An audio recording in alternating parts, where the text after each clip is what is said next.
everyone, welcome back to Marketing 100. I'm Kayle, your salon and spa business bestie, and I'm joined today by a very special guest. We're very excited to welcome a friend back to the show, Brett Foreman, co-owner of Oakland's own Pony Studios. Welcome back to the show, Brett. You say you're their bestie. I think after the last episode, maybe a new sheriff in town. You're coming for me. As you know, on the show, we're on a mission to bring salon owners 100 marketing tips so that they can level up their salon business game.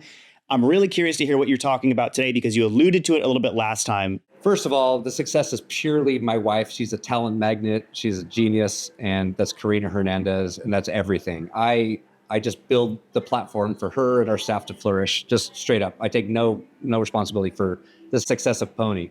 But I am an unpaid intern also. Yeah, so I think where we left off last time, we were talking about tech stack, right? Which is what are the platforms and what SaaS, subscriptions do you have, and is it effective, and is it worth the spend? We talked about last time using the voice of customer and using client referrals to generate revenue as maybe a channel you should invest more time in than posting on Instagram, for example. We use Mango Mint for our POS and scheduling platform. They're the best in class, easy decision for me. And I've met and known all softwares across all of the land. And also Bird-Eye, which is kind of an all-in-one command center of communication. So what Bird-Eye does, they do a lot of things, but for us, for example, if you call our salon, no one will answer the phone. We have a voicemail saying, hey, we are Pony, here's our information, and leave a message and we can communicate with you via text. We have a front desk, we have a manager, we have assistants, we have all of that. We have a training program for apprentices, et cetera. And if someone calls in, it's going to distract clients and it's going to make our manager be very inefficient with their time. So they have 3 different times during the day they check messages in Bird-Eye and they could respond immediately. And 95% of people appreciate that. There are, candidly, there's some older folks who prefer, hand-to-hand combat, right? But I think more importantly, when it comes to marketing and customer acquisition and driving increased revenue, what we do with the integration of Mango Mint and Bird-Eye is in Mango Mint, people book, people are checked in, it's communicated to our team, they're wowed with their service, and then they check out and pay through Mango Mint. And once their client profile and their appointment is closed and paid, it communicates to Bird-Eye that that's done, and Bird-Eye kicks out an automated survey.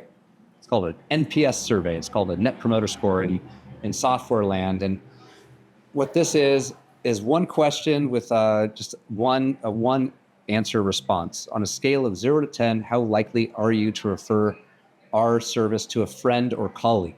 And an NPS land, I think from 0 to 5 is a detractor, 6 to 8 is neutral, and then 9s and 10s are promoters. We automate if 9 or 10, then ask them for a review. So you're guaranteed a 4 or 5-star review, just off the bat. When someone is in market for a new stylist, they're either going to go to their friends to ask where they got their hair did, or they're going to search Google for best stylist. And the optimization of search engine and searchability for salons are usually in these aggregated review sites. So you get Yelp, you get Google. Those are the primary sort of aggregations of this customer sentiment data, right? So we have 1,500 5-star reviews, right? And what I do as an owner on Slack, we use Slack as well for, we don't text people because that's personal time. And we say, you do have to be engaged in Slack for company communications during business hours.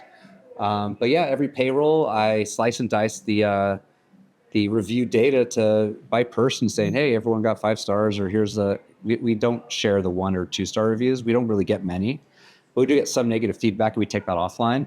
But people love seeing reviews. I think people are shielded from it generally. And it's a really good sort of morale booster when we do share that. But more importantly, from technology, we automate that and we're ensured, positive reviews, and it's well worth, there's ROI there, and people will search, they'll see your reviews, but also you can take reviews and create social assets. 5 stars with a quote from this person and then you could post it. An individual practitioner could come in and say, and they could take their own review about them with their name in it, and they could post it.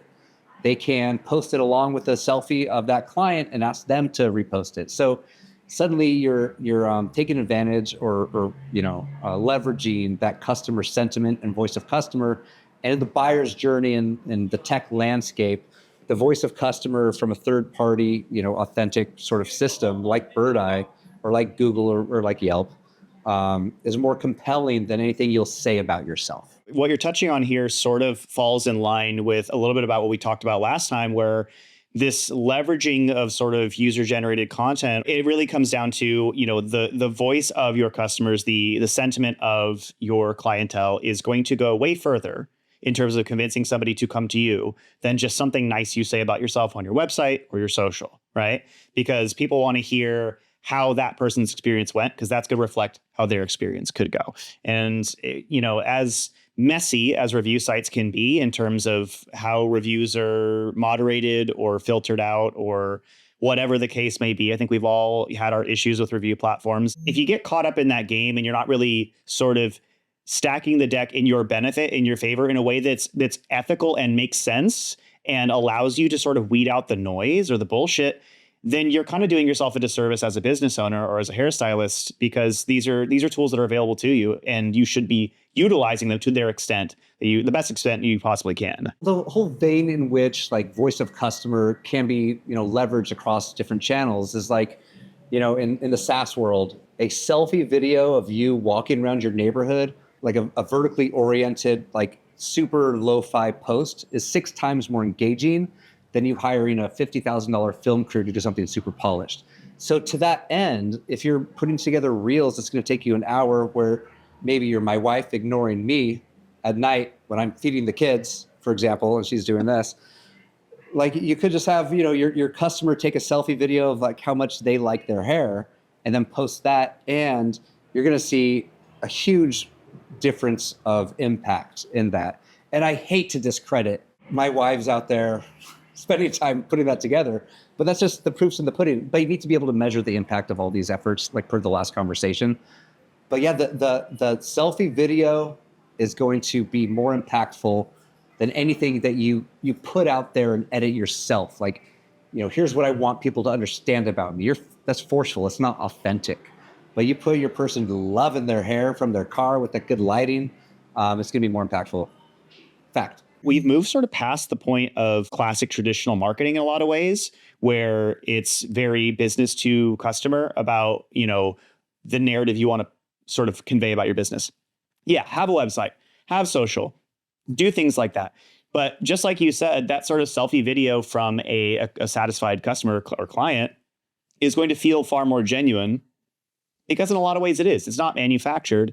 And I think that because we're so inundated with just bullshit on the internet all day long and advertising and everything else, we've become so averse to traditional marketing in a lot of ways that UGC, user-generated content, for those of you who are not in marketing speak land, is the thing that appeals to people the most. I think anybody watching would probably agree if they saw a video of somebody who was very excited about something and it didn't seem like they got paid to do it, it didn't seem like they were being incentivized, then you'd be far more likely to buy that as genuine or click on something or follow through. Having the intent to purchase is different than a like from Maine. Oh, you went viral in Lithuania? Great. Like, does that pad like your top line revenue? No, but your customer who's stoked about their haircut, somebody's going to see that and book with you.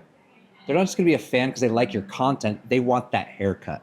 And those are very different things. And people sort of conflate those two sort of things. Like, what is important? It's not likes. That feeds your ego, but dollars will come from voice of customer.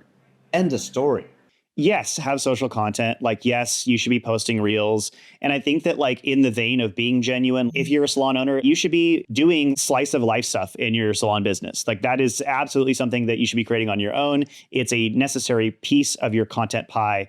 But at the same time, if you're looking at customer acquisition, you cannot beat this sort of voice of customer content in terms of what it turns into in terms of conversions. We film the culture of our salon, the fun, the aesthetic, the design, our space. We definitely do that. It's very important for branding. That's a business thing and not an individual practitioner trying to drive conversions, right? So absolutely, yeah, there needs to be a balance. Your marketing mix has everything in there, and where you're going to devote time, you have to do it all, right? Unless you're fully booked 6 months out. I don't mean to come down on, the curated, edited content, because it is fun, it is good, it is validating, and the culture part of showing how much you gel with your team and how beautiful the salon is, that's very important too, as part of the marketing mix. And like we talked about earlier, it's all about intent, right? Like you create certain content for a certain intent, you create different content for a different intent. It's really important to think of your marketing mix, which is the total bouquet of the content you're creating and what that intent is, who's going to see it, and what action you want them to take. Absolutely. Whenever you do anything, like, why are you doing this? It can't just be like a knee jerk, like, oh, I needed to do this, but like, why are you doing that? And then ultimately, it should be measurable, but that's very difficult. But it needs to be intentional. Why are you doing this? What output do you want from it? How do you measure, efficacy over time? Most people won't think like that. And even after watching this super compelling, like super handsome interview. Very handsome. There's so much handsomeness in this interview. For those of you that are just listening, you're going to want to see the video. If you had to boil down your insight on this particular topic about automation, about using these tools, what would that command be for the audience? Everything needs to be with intention. Like, what are your desired outputs? We have Bird Eye to make it easy for customers to give us money. I think we all have experiences where, like, I want to spend money with you. Why are you making it so hard for me? Right? So Bird Eye makes every message is received and responded to and everything else. And that's one of the reasons. And the review solicitation and automation is part of that investment. It's not super cheap, but it pays for it itself. Mango Mint, it's the best POS and booking software out there. We've done it all. Could I name things that we've used? You can say whatever you want, man. Trust me, I've tried my fair share too. We started with Acuity, which was acquired by Squarespace, but we had moved on to Square after that. Boulevard was fine, but lacking in customer experience and some functionality. And Mango Mint is built on the newest tech, so it's super seamless and integrates well. And the tech's they're very accessible as humans. I love humans generally. Well, maybe not this week. That's why we do what we do. Have intention, have everything measurable, and make sure that you understand your investment and what the output of it is, which is hard unless you have an unpaid intern. Right? So many salons are run by stylists. So what do you have bandwidth for? What can you do? Well, you need a booking software, but you should think about the Bird Eye, or there's other competitors of Bird Eye. Think about it. How do you implement it? What help do you need? Should your bookkeeper take that over? Like, it's worth, figure out what the investment is outside of just platform fee, because you can't manage all of this without an unpaid intern. So what's manageable, and you need to leverage all the functionality of these investments. If not, then now's not the time. And I think that's a miss too with salon folks, is that they spend money and just throw it, and they don't measure it, and they don't manage it effectively. Running businesses is so hard. We talk about that a lot on the show, where you wear a lot of hats as a salon owner, and sometimes you really need to find out where your time is best spent, because your time is very valuable. So it's important to sort of understand where you should be dedicating your time and delegate the other things that you should not be focusing on to people who know how to do it and can do it efficiently and effectively, so that you can focus on what you do well. You should learn some things along the way, absolutely, but sometimes it pays to pay someone else to do those things for you. And I think that's a great point that you touched on, Brett. Like, it's not everybody has an unpaid intern like you. Your wife is very lucky. All right, everybody, that's what we've got for you today. Thank you so much for checking out another episode of Marketing 100. Are you automating tasks in your salon? Are you using any of these tools we've talked about? Have you found success? Let us know down in the comments. We want to hear what works for you. I want to thank our guest, Brett Foreman, for joining us again today. Thank you so much, Brett. Great to hear from you. Great to hear more about Pony Studios as well. Where can our viewers and listeners find out more about you and more about your business? Pony.salon is the website. We also have an e-learning app for hairdressers at Ponyeducation.live, or downloadable on the iPhone App Store. And we have a hands-on education business, Ponyeducation.com. Thanks again, Brett. If you want more snackable, tactical marketing tips like these, make sure you get subscribed to the Salon Business. We're here every week giving you new tips so that you can grow your business. If you want to try out the tactics we talked about today and the platforms that Brett mentioned, we've got a link down in the description. You can try Mango Mint out for free for 30 days. You get an extra 30 days on us if you use the link in the description. Don't tell anybody. I'm Kayle, your salon and spa business bestie, and I'll see you on the next episode of Marketing 100.